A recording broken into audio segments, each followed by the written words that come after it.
আসসালামু আলাইকুম। আজ ফ্রাইডে, জুমাবার। এখন 12টা বাজে, 12টা বাজে হারে নাই। এই যে ওমানের একটা নিয়ম বলা কি দেখেন, এই যে প্রত্যেকটা দোকানই বন্ধ। বিশেষ করে যে এইগুলা দোকান তো শুক্রবারে খুলেই না, মানে সকাল বিকাল কোনো সময় খুলবো না, এই যে বন্ধ। আর উপরের এটা তো অনেক বিরাট একটা স্টোরেজ,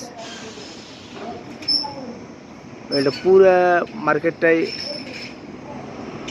একটা শপ, দোতলা তিনতলা। এই যে এটা মূলত অনেক বড় দোকান, তো এটা সকালে আসে না, বিকেলে 5টার দিকে খুলবে। আর আজকে দেখেন এই শুক্রবার, প্রায় দেখেন রাস্তাঘাটেও মানুষ তেমন কিছু পাওয়া যাবে না। দেখেন চতুর্থ সাইডে একবারে ফাঁকা, দু সাইডে গাড়ি চলতেছে, আর এই পুরা ফাঁকা। আরব কান্ট্রিতে এগুলা ভালো। এই যে আমাদের দোকান ওই যে অলরেডি বন্ধ করে দিলাম, আমাদের এটাই লাস্ট বন্ধ করলাম। এখানে শুক্রবারে মূলত 11টার দিকে মসজিদে লোকজনে বেরা যায়, আমরা অনেক লেট হয়ে গেছি। এই যে মসজিদে যাচ্ছি, এই যে এখানের ভিউটা দেখেন কত সুন্দর। চতুর সাইডে যে পাথরের পাহাড়,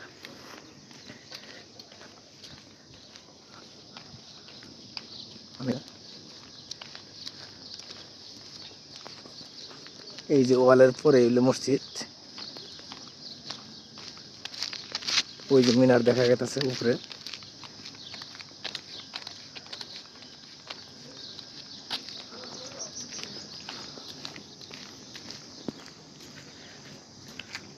দলে দলে যে মুসল্লিরা নামাজে যাচ্ছে।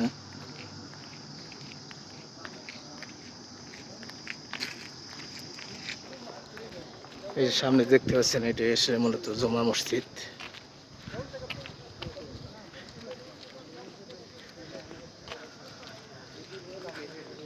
বাংলাদেশের মতো এই জমা মসজিদগুলা মানে কিছুক্ষণ পর পরই হয় না, যে এখানে একটা মসজিদ কিছুক্ষণ পরে আরেকটা মসজিদ, এরকম হয় না। এদেশে মসজিদ আছে মোটামুটি অনেক, কিন্তু জমা মসজিদ মানে বিশাল একটা এরিয়া নিয়ে একটা জমা মসজিদ হয়। যেমন একটা জমা মসজিদ, অনেক দূর দূরান্ত থেকে লোকজন কিন্তু এখানে মসজিদে নামাজ আদায় করে। এর মূলত আশেপাশে আর কোনো জমা মসজিদ নেই, এমনি মসজিদ আছে কিন্তু জমা মসজিদে এটাই। আবার জমা মসজিদ অনেক দূরে আছে, এটা অনেক এরিয়া জুড়ে আবার আরেকটা জমা মসজিদ।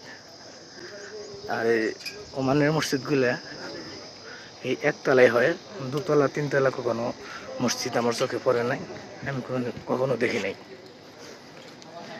যেটা হলো পানি খাওয়ার স্থান, কুলার, পানি রিফ্রেশ হয়ে ঠান্ডা হয়ে পানি হচ্ছে, এটা হলো খাওয়ার পানি।